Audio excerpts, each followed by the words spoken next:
이제 해외 직구도 못하겠다. 최근 온라인 커뮤니티와 직구 관련 카페에서 이런 하소연이 빠르게 늘고 있습니다. 한때 국내 소비자들이 블랙 프라이데이만 기다리며 해외 쇼핑에 열광했던 시대가 있었지만 분위기가 완전히 달라지고 있습니다. 문제는 단순한 물가 상승이 아닙니다. 원달러 환율이 장중 한때 1,560원을 넘어서는 초고환율 시대가 현실이 되면서 해외 직구 시장 전체가 흔들리고 있기 때문입니다. 그런데 문제는 여기서 끝이 아닙니다. 직구족들이 더 불안해하는 이유가 따로 있습니다. 최근 일부 배송 대행 업체에서 배송 지연과 고객 응대 중단 문제가 발생하면서 소비자 피해 우려까지 커지고 있기 때문입니다. 과연 지금 직구 시장에서는 무슨 일이 벌어지고 있는 걸까요? 불과 10여 년 전만 해도 해외 직구는 합리적인 소비의 상징이었습니다. 미국 블랙 프라이데이 시즌이면 다이슨 청소기와 TV, 전자제품을 국내보다 훨씬 저렴하게 구매할 수 있다는 입소문이 퍼졌고 직구 시장은 폭발적으로 성장했습니다. 당시에는 환율도 지금보다 훨씬 낮았기 때문에 배송비를 감안해도 국내 가격보다 저렴한 경우가 많았습니다. 하지만 최근 상황은 완전히 달라졌습니다. 원화 가치가 급격히 하락하면서 같은 제품을 사더라도 실제 결제 금액이 크게 늘어났습니다. 예를 들어 100달러짜리 상품이라도 환율이 1,100원일 때와 1,500원일 때 소비자가 부담해야 하는 금액 차이는 상당합니다. 여기에 국제 배송비와 관세까지 더해지면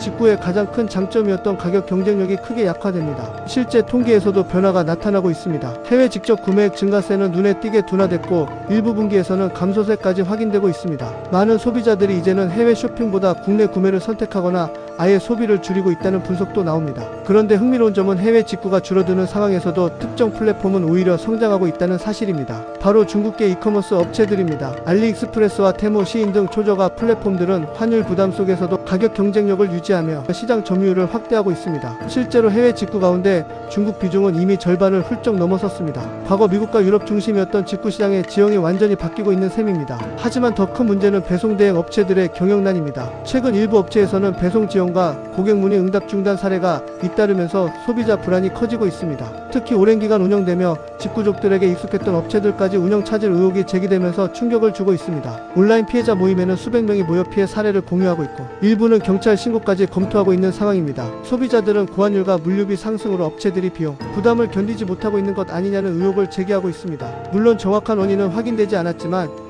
직구 시장 전반의 불안감이 커지고 있는 것은 분명해 보입니다. 전문가들은 현재 상황을 단순한 환율 문제가 아니라 소비 패턴 변화의 신호로 해석하고 있습니다. 과거에는 해외 직구가 무조건 저렴하다는 인식이 강했지만 이제는 배송 안정성과 사후 서비스, 환율 리스크까지 고려하는 소비자가 늘고 있다는 것입니다. 실제로 일부 소비자들은 가격 차이가 크지 않다면 국내 쇼핑몰을 선호한다고 말합니다. 향후 환율이 안정되지 않는다면 직구 시장의 위축은 더 길어질 수 있다는 전망도 나옵니다. 반면 초저가 플랫폼과 글로벌 전자상거래 기업들은 새로운 전략을 내놓으며 시장 변화에 대응하고 있습니다. 결국 소비자 입장에서는 더 꼼꼼한 비교와 신중한 선택이 필요해진 시대가 된 것입니다. 과연 해외 직구 전성시대는 끝나가는 걸까요? 아니면 또 다른 형태로 진화하게 될까요? 지금처럼 빠르게 변하는 이슈를 계속 보고 싶다면 구독과 좋아요 부탁드립니다.